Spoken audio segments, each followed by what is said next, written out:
So like I said, one of the things you've got to keep in mind, you are not alone in this classroom. Of course, you got many other classmates. I don't know who's credited for saying this, but it is a pretty profound quote. But there's three things that you can do. You're always going to be all right by doing the right thing. The next best thing is doing the wrong thing. And then the absolute worst thing to do might be what? Nothing. Okay? So, to me, that would pertain to if you were a battlefield commander and you didn't know what you should be doing. Of course, there's a right thing that you could do or you should do. The next best thing to do would be the wrong thing. But if you stand there and do nothing, that's the absolute worst thing to do. Okay? So sitting here and ignoring that and doing nothing, to me, in my mind, that's the worst thing that you can do. Okay? So that's something just to maybe try to keep in mind. And if you have problems, you have many other options. We're available here before and after school. We're available online. There are many things that you can do to get extra help. Okay? So with this, we're continuing to move on in accordance with the South Dakota High School Content Standards. It's what we are required for us to instruct to you. Okay? It's not that it's not like I'm getting up in the morning and thinking, what can I do to get these freshmen today? How can I make their lives miserable? No, that's not what we're doing. And we're not out looking to get any certain individual, okay, where we can go, I got it. That's not what we're all about. Okay? So, when we did yesterday's problem, how many of you thought once you got that setup done and got your variables in where they belong, it's pretty simple then, right? It's just simple math, just simple division. But until you get to that point, yeah, it could be a little tough. But that's where this extra help then is needed, should you need it. Okay, so we left this problem up here. Now, there's a couple things on here that might be a little tricky.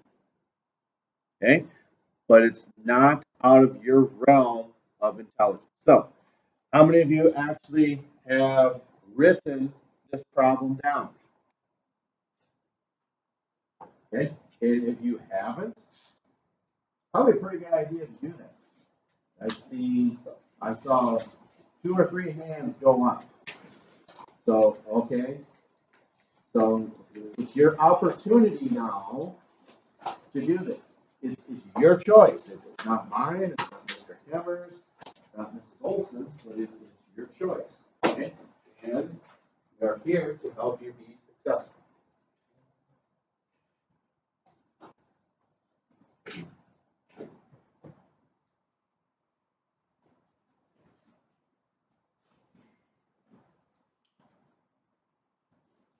And if it seems like it's difficult, that is why we're working on this together.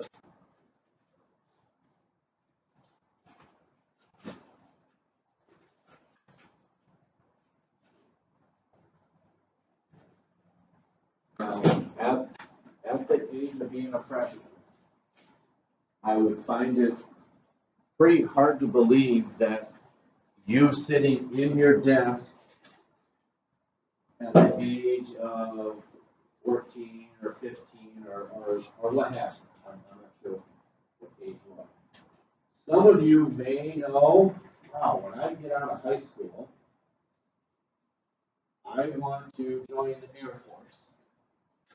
When I get out of high school, I want to go to Lake Area Votech up in Watertown.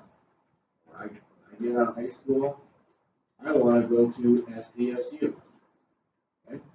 But just think of if you had that mindset, this is what I want to do, and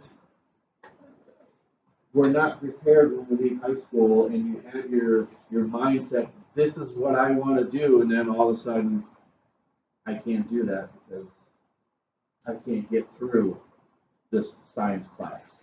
Not in high school, but I mean in college. It's our goal to help you. Does anyone know what they want to do? 2, maybe 3. Does anyone mind sharing what that might be? Okay, you mind? Eventually thought of shadowing my aunt like this summer for nursing. Okay. So since you bring that up, okay, quickly, and would you like to share? Okay. Chemical engineer, right? No. Civil, I don't know all the different. Okay. So electrical, mechanical. Okay. Very good. So when you talk about nursing, this is looking down the road about 5 years for yourself. Okay? This is something that the organic students will be working on, whether it's this chapter or at some point this semester. And that's something that you are required to take as a nursing student, which is organic chemistry. If you have your mindset, that's what I want to be, now all of a sudden you hit this roadblock and you can't get past it, and you got to try to find something else to do. This, I'm going to be a. Does anyone want to be maybe a professional gamist or Fortnite gamer? Yes. Oh yeah, that's me right there. That's you. Okay. So, okay, let's say you're a professional gamer. Is there money to be made for that? Yeah, I know. Okay. But how do you support yourself?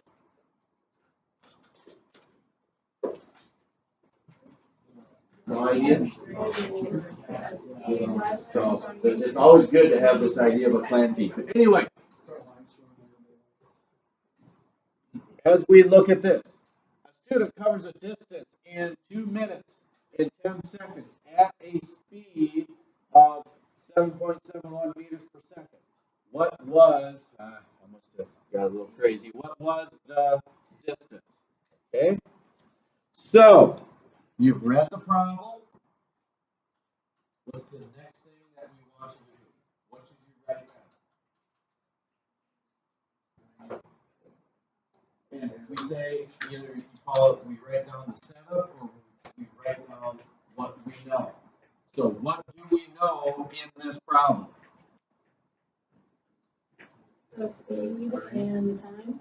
So you can say speed or V for velocity. So I'm just going to put velocity, and that is what? 7.71. Okay. We don't want to put a little square there because it's not an acceleration. Okay. And what else do we know in this problem? Now this is, we want you to be careful, and this is a tricky question. Now, when I say that, how many of you do like going to movies at the movie theater? Okay. So if you need to gauge at about what time you may need to be picked up if you're dropped off at the movie theater, the question is, well, how long is it? Well, they don't give you the length in hours, do they? If it says that this is 128 minutes, can anyone give me an accurate depiction of how long? Don't tell me 128 minutes. I know that already. So what's 128 minutes? Just tell me. 2 hours and 8 minutes. Did that confuse anybody? Okay? Because there's 60 minutes in an hour, correct? So if you double 60, you get 120. So now we're up to 2. Then that just leaves how many minutes left over? 8 minutes. So here's your 2 hours and then 8 minutes. So this time here is very similar, being a little tricky here because we want it in not minutes, we want it in what? Seconds. Okay, so this time then would be what? 1/3. Because how many seconds are in a minute? 60. And we've got 2 minutes. So 60 times 2 is 120. And then we got what's left over? 10. So we got 130 seconds. Now, is every problem that you're going to encounter in this class going to be like this? The answer is no. Okay? For me, it was a good idea to work on this together as a group. And it's not our goal to be intimidating. You might be thinking and looking at that, oh my gosh, this is just terrible. That's why we're working on it together. So, what variable do we have left, or what is the question asking now? Just tell me. Yeah. See, this is to me the difference between elementary, middle school, and high school. When we're asking these questions, you just stop. A lot of you have raised your hand. I don't know. That's just how I like to do things. Unless you just want me to stand up here and to start pointing and just asking individually. Would that be better? No. And why might that be? Because you might not what? You might not know the answer. It's not anyone's goal to usurp. I don't know. Yes. That's this? Yeah, I bet it was.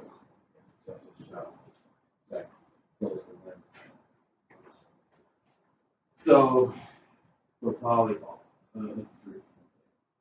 So, is it just 3? Okay, so you serve. Trust me, I know it's not your goal once you get the ball to step up and serve it and hit it in the net. That's not what you're trying to do, right? It's not your goal to hit it and airmail it out of bounds. No one likes doing that from time to time, but does it happen? Yeah, it happens. So, what's the best thing you can do? Well, next time, we're going to get it over the net. Next time, we're going to keep it from going out of bounds. Okay? Just get them next time. And a lot of my experiences tell me that if there's little issues, they'll start to correct themselves, and you'll be just fine. As long as you have a positive attitude when it comes to this. Okay, so we're looking for the distance. So we don't know what that is. So what's our formula for calculating velocity? Tell me. Okay, d over t. So we know that the velocity equals the distance divided by the time. Okay? So now that we have our setup, because we don't have to read in this problem anymore, because we have everything we need right here. Okay? So here is our formula. Where does the v go, or where does 7.71 go in our formula, or in our problem? Left or right side? Left side. Okay? What do we got to do to the right side now? What does the formula tell you to do? Okay? So what's going to go on top? The distance. Because we don't know what that is. See? We don't. It's got a question mark there. We don't know what that is. So then what goes on the bottom? Yes. Yeah, 1/3. Okay? So now we got everything from our setup into our equation. Now, from, you take pre-algebra in 8th grade, does that sound right? Or is it, it's algebra 1, okay? So then as freshman, are you taking geometry then? Or there's algebra 1A and 1B, isn't there? Like that? Okay. But whether it's pre-algebra or algebra 1, how many of you feel comfortable that you can solve this problem right now? Okay, let me show you a little trick. Okay, so because if you use the same formula every time and you use it correctly, there's less chance of making a mistake. Okay, so have I changed the value of 7.71? What happens if you punch that in the calculator the way it is now? 7.71 divided by 1, what would you get? 7.7. Yeah, you're going to get the same thing, correct? So we have not changed anything other than it looks a little more silly over here, perhaps. Okay? Has anyone ever heard of cross multiplying? I think they call it what? Products of the means equals products of the extremes or something like that. That seems to ring a bell. Yes? No? You ever heard of that? Yeah. So, one or two people nod their heads. Okay? So, which one would you want to cross multiply first? You tell me. 7.71 times 3. Okay, so what do you get when you cross multiply these two? 1002.3. 1,000. 2. No, 1,000. 1, 0, 0, Okay. 2.3. 1,002. 1,002 point. Okay. I'm just going to throw that 0 on there because I like it. 0 is kind of underrated. It gets a bad rap. 0. Just like someone asks you, who can I pick on in here? Okay, so Dawson. So someone comes up to, I'm going to say Tori, since you're sitting close. Tori looks at Dawson and says, how much money do you owe me? 0. See, 0 is not so bad, right? Yeah, there's nothing wrong with 0. Okay, so then on this side, if we multiply these two, which we did, we just shown that, if we take a number times a variable, we get that number and the what? Number and the variable. So when we take 1 times d, we get 1d. Okay? So what we're saying is, if you want to put the 1 there, you can, but otherwise, just the d is fine. Okay? So what that means is approximately in 2 minutes, they've covered 10 football fields, approximately. Okay? So we're not always going to be dividing all the time. Okay? Sometimes you will be multiplying. Sometimes you're cross multiplying. But at this level, it's our goal that it's not out of the realm of understanding for yourself.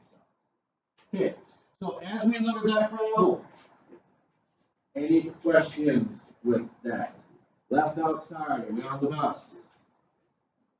Left middle, middle, right middle, right outside.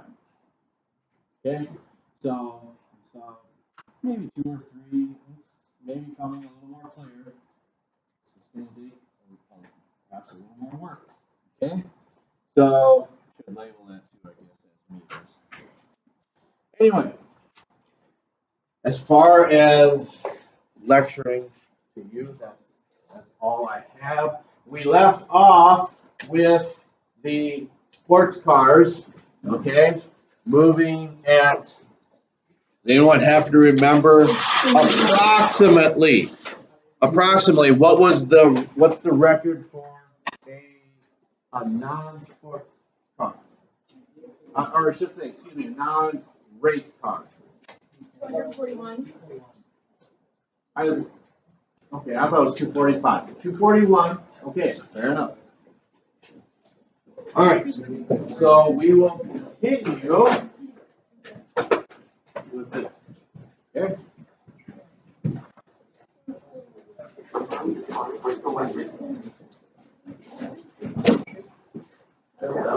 I wasn't there, but I guarantee you, 2 of those cars.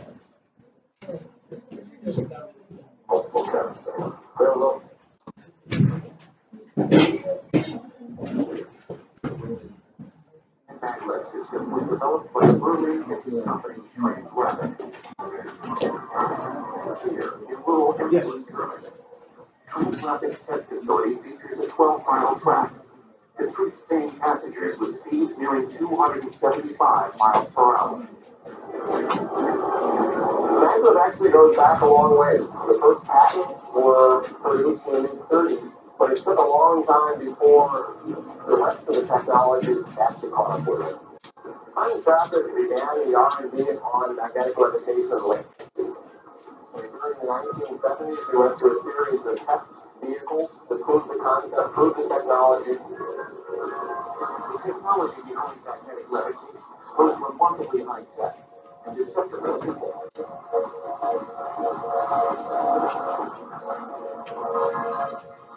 Maglev works by taking electromagnets and using them to lift the train up from underneath and guide it down a track. The train itself rides on an electromagnetic field. To support the train, we have what we call support magnets. We have an iron core, and then we have aluminum ribbon, a ribbon-type coil wrapped around it. And then also integrated into that is what we call a linear generator, which is a special piece of equipment we use to transfer energy from the guideway up into the train as it's going along. Each of the magnets also has an epoxy case around it, which makes it impervious to the environment. The support magnets are clustered together underneath the train cars. This is a transfer method for levitation. It has 12 coils. Each train section has about 60 levitation methods that use the main cloth. A train with 3 sections has 560 of these coils. There's about half that number that are guiding the train, and they're located on the right and left sides of the train, and they guide it as it moves down the track. Most maglev trains have no use for rails or even wheels. There is also no true locomotive. In contrast to traditional trains, our motor is in the guideway itself. The train levitates, but otherwise it's passive. Inside the guideway is what is termed a long-stator linear motor. Similar in principle to a conventional rotating electric motor, here the stator, or windings, method laid flat along the underside of the guideway. Instead of a conventional motor's rotating electromagnetic wave, a traveling wave is sent down the length of the windings. This attracts the support magnets on the train and pulls it down the guideway. It's like a surfer stands on his surfboard. If the wave goes faster, the surfer goes faster. If the wave slows down, the surfer slows down. We're doing the same thing electronically. Perhaps most remarkably, there is no onboard operator. The Trans-Rapid is essentially the world's largest radio-controlled train. We have no driver. We have a control room, so the whole system is run using the sophisticated computers. You can see visuals of the train at all times. No problem. It's right here in the control room. All function of the train can be monitored from right here. The control room uses radio signals to constantly monitor and manage the progress of the train. The guideway itself is controlled in the very same fashion. The motor in our train is actually in the guideway, and we power that motor from substations which are located along the route. And we feed that power out through cables up to the guideway. But we actually send it to the guideway in about half-mile increments. And we turn each half-mile on as the train goes by. And so if the train is moving down the track, we're actually pushing the guideway on and off as the train moves down. But far from a test track in Germany, the Shanghai maglev turned heads, and not only for its record-breaking speed. Its massive construction was also remarkably rapid. The Shanghai project was phenomenal. The total project took less than 3 years, from signing of contracts to the opening day, which is a record in itself. Running 20 miles from the city's financial center to the airport, it has already proven the speed and reliability of maglev technology. The train runs on time and is rarely out of service. After about a year and a half of operations, the train is actually running better than we all thought. We're currently running at about a 99.6% uptime. 120 more miles of guideway is already being planned to the seaport city of Hangzhou. This additional loan is nearly 10 times longer than the very first railroad tracks laid in the United States nearly 2 centuries ago. Rail travel really came into being in the mid-1820s when the Baltimore and Ohio Railroad became the nation's first common carrier. Their first segment of track was about 13 miles. Using primitive wood-burning engines, these early trains could attain speeds near 20 miles per hour. The American Civil War would provide the next great leap in train speed and technology. Speeds were increasing. You saw trains moving up to 40 miles an hour. The technology had moved to a boiler that now was oriented horizontally, allowing the greater speeds. By the turn of the 20th century, steam engine technology had been supercharged. By burning a hotter fuel, coal, these engines could attain even greater velocities. They're trying to draw as much power out of the steel wheel on the steel rail as they possibly can. And there's some marvelous technology that's being developed during this period. One visual innovation of the first decades of the 20th century was the curb appeal of these newly streamlined engines. The Pennsylvania Railroad G21 electric locomotive was developed in the 1930s, very capable of speeds over 100 miles an hour. This train was a beautiful maroon streak traveling across New Jersey and Pennsylvania countryside. The Second World War would mark the end of the railroad's golden age. For after the war, passenger traffic plummeted. It was because automobiles and airlines offered freedom combined with speed. And in the 50s and 60s, you saw some interesting last gasps of railroads attempting to push technology for speed. One of those is the General Motors Aerotrain. Using diesel technology, General Motors developed a train that was capable of traveling 102 miles an hour. Unfortunately, there were some technological flaws with the train, and it didn't take off and garner the curb appeal that they wanted. Beginning in the 1960s, some countries started to offer higher speeds by placing new drive systems on the standard rails. And some prime examples of this are things like the Japanese bullet trains, an electric powered train running steel fuel on steel rail and attaining speeds over 186 miles an hour.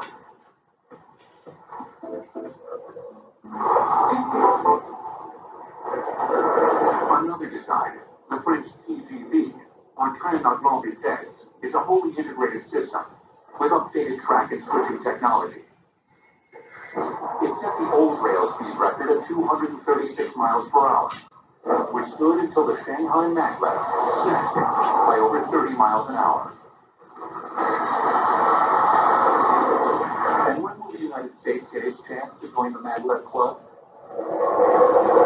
In the U.S., actually, we're pursuing 5 or more projects at the moment. The furthest advanced are in Pittsburgh and in Las Vegas. And the Las Vegas project eventually will go all the way to Los Angeles. But we're currently waiting for the Congress to pass the next all-encompassing infrastructure law.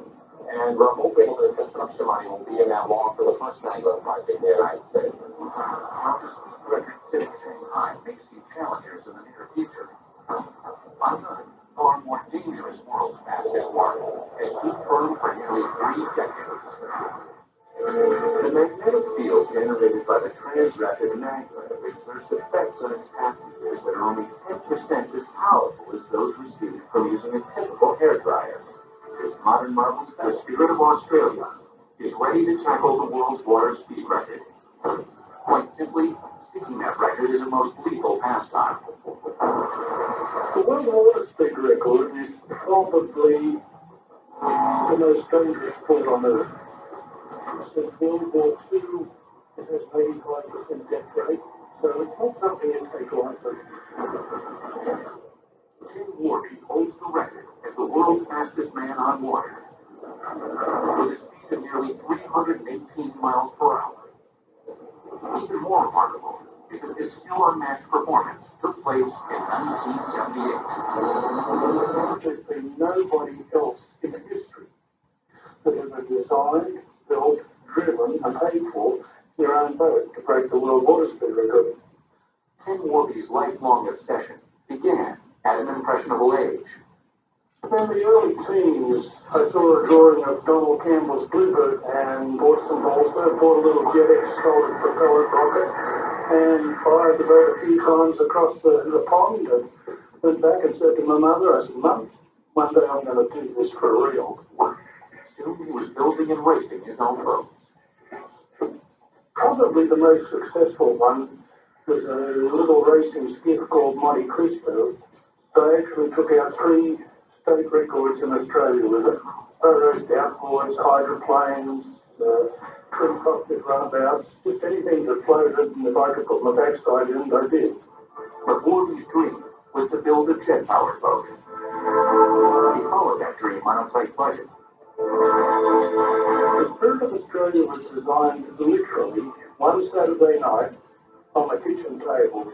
Sat down with a 20 by 30 sheet of paper, a pencil, a ruler, and drew what I figured would be the ideal hull to fit a jet engine on. This boat was literally built in the backyard, under a tree, no garage, no nothing. Literally built out of plywood and spruce frame and covered in fiberglass and little else. Just a whole lot of work. All Warby needed was an engine. A friend of mine told me of some Westinghouse J34 engines. They just scrapped it. And there were very few people at the auction. Nobody wanted jet engines. And the sum total of the money I had in my pocket was $65. I put my hand up, bid $65, got the engine. Finally, it was time for Ken to begin his assault on the world record. Ken decided to do it incrementally. He went out and first wanted to see if he could go 200 miles an hour. And then he went out again and he went about 260. And he bumped it up in a number of runs. And that's the reason Ken's alive and none of the other guys are. Despite the danger, October of 1978 found Ken and the Spirit of Australia ready to take the record at Flowering Dam near Sydney. There always is, through the day, a wind pattern that goes right down the centre of that lake. Because what we're looking for is a chop, about a 6-inch chop, and get on the top of it. And it creates little air pockets underneath the boat. You want to aerate under your boat and go quicker. Going quick in motorized boats has fascinated racers for over 100 years. Organized powerboat racing began in 1903 with a race called the Harmsburg Trophy Race. All of the contestants, the boat, the motor, everything had to represent a specific country. The first Harmsworth Cup was won with a top speed of nearly 21.4 miles per hour. Soon, some very notable individuals were building fast boats, like Alexander Graham Bell and his futuristic-looking hydrofoil. Bell produced a hydrofoil that had airplane propellers on the back, and he went about 70 miles an hour in 1919. For a boat, that was incredible. Bell was denied the official world water record because of the unorthodox nature of his craft. By 1931, racers were quickly closing in on the 100-mile-an-hour mark. 2 teams battled for the record, one British, led by Henry Seagrave, and one American, led by Gar Wood. Seagrave decided that he was going to get that record or die trying. So he took the English 2 out, he hit something in the water, the boat turned over, and he was killed. Just weeks later, Gar Wood became the first man to break 100 miles per hour on water. Around this time, a new hull design revolutionized boat racing. The hydroplane. A hydroplane is any boat that's designed to skim across the surface of the water rather than cut through the water. Hydroplanes use floats, or sponsons, to lift them up on top of the water. Soon they began to dominate racing. By 1950, the water speed record had risen to 180 miles an hour, courtesy of an American hydroplane, the ironically named Slow Motion. That speed caught the latest English team's leader, the now legendary Donald Campbell, by surprise. Campbell knew the only way to go faster was with a new power source, a jet engine. So he had one of the world's first jet boats built to his specifications. He named it Bluebird K7. It's a catamaran 3-point So having center body and then two pontoons on each side, the boat was very, very fast. In 1955, Campbell smashed the 200-mile-an-hour mark in the jet-powered Bluebird. Over the next decade, he bested his own mark 6 times, ending with a record of 276 miles an hour. In England, he was a national icon. But Campbell still wasn't satisfied. He wanted to be the first man to go over 300 miles an hour. And by 1967, the Bluebird Chase 7 was a pretty tired machine. Nevertheless, Campbell left London for Lake Coniston in the north of England to break 300 miles per hour. His first early morning run was blazingly fast. He had planned to stop, fill the boat with fuel, let the weight dissipate from his up-lake run, and then run back. And for reasons that no one quite understands, he didn't refuel, and he ran back down the lake with the boat much lighter than it normally is because it was all on fuel, and ran right over his own lake. The boat left the surface of the water, tumbled in for end, and crashed into the water in a horrific accident. He and his boat were on the bottom of Coniston for almost 35 years. But this tragedy didn't diminish Donald Campbell's legacy, which reached around the world to inspire a young boy in Australia. The record breakers, be it land or air or sea, whatever, they are the heroes of today. And to me, Donald Campbell was a hero. But now it was Ken's turn to bask in glory.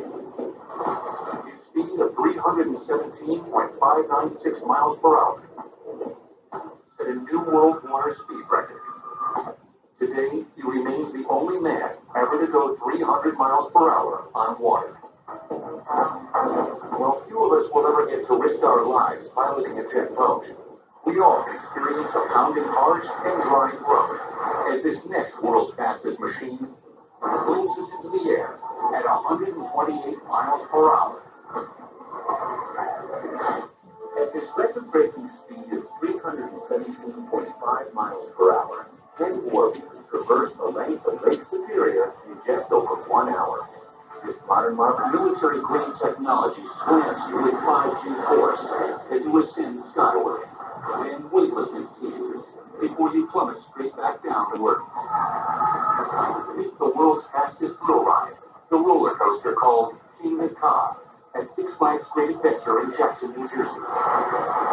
Nowhere else on this planet are you going to get a ride that launches you from 0 to 128 miles per hour in 3.5 seconds. King Ka's radical design was originally conceived in the digital realm. Ride design is so advanced now that once we determine the style of ride that we want, and we determine the area where we want to put this ride, we can generate everything within the computer.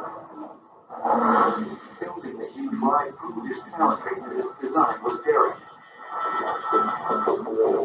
Weather plays such an important role in doing construction, particularly in the winter. One that may have been somewhat unforeseen in building this ride is the wind. We have two 500-foot cranes that are putting this ride up. The wind at 500 feet is obviously much higher than the wind on the ground.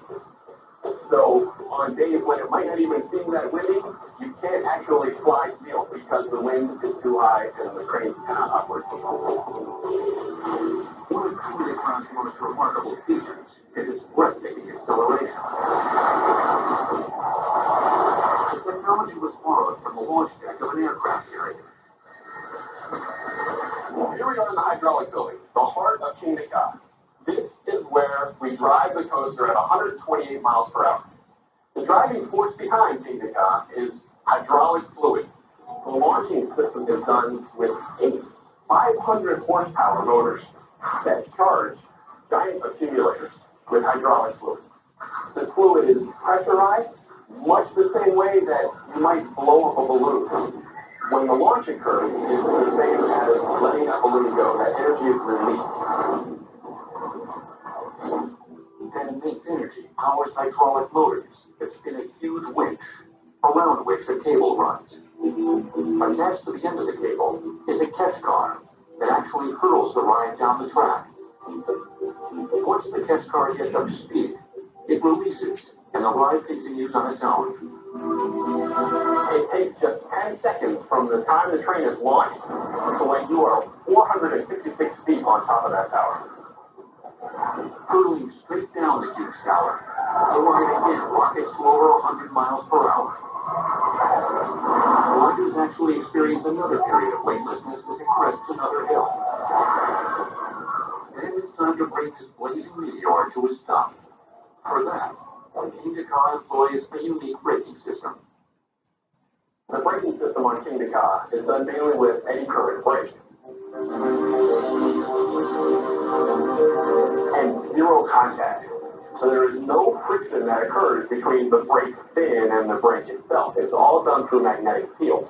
So you hit the brakes and you're still probably screaming, catching your breath, and the train kind of goes back into the station. Roller coasters have always tested our nerves and our stomachs. But Kingda's ancestors can barely be called thrill rides anymore. The first roller coaster in the United States was built in Coney Island, New York in 1884. It ran approximately 8 miles per hour. The passengers would have to disembark the train, push it up to another deck so that it could make the return trip back.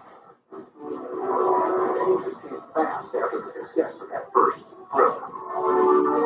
They decided that it was impractical for passengers to push the train, so they found a simple cable lift system that developed into the chain lift systems that we're familiar with today. By the roaring 20s, roller coasters could be found in almost every state in the union. Some of the most famous coasters ever ridden came from this era, including the Cyclone at Coney Island. The Coney Island Cyclone is the most famous and used ride in history. It still delivers the punch just as severe as any modern roller coaster. The trains of this era were still made of latticed wood, just like their earliest predecessors. Continue with this. Monday. Is anyone here a roller coaster person?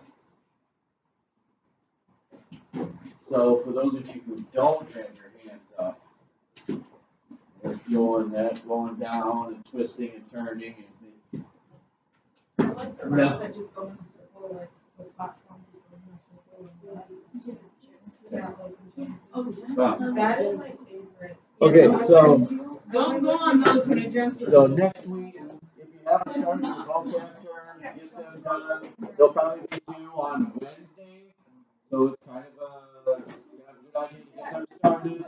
I have a worksheet for you next week. Might have a common quiz next week, so try to make progress. If you have any problems, any questions, let me know. All right.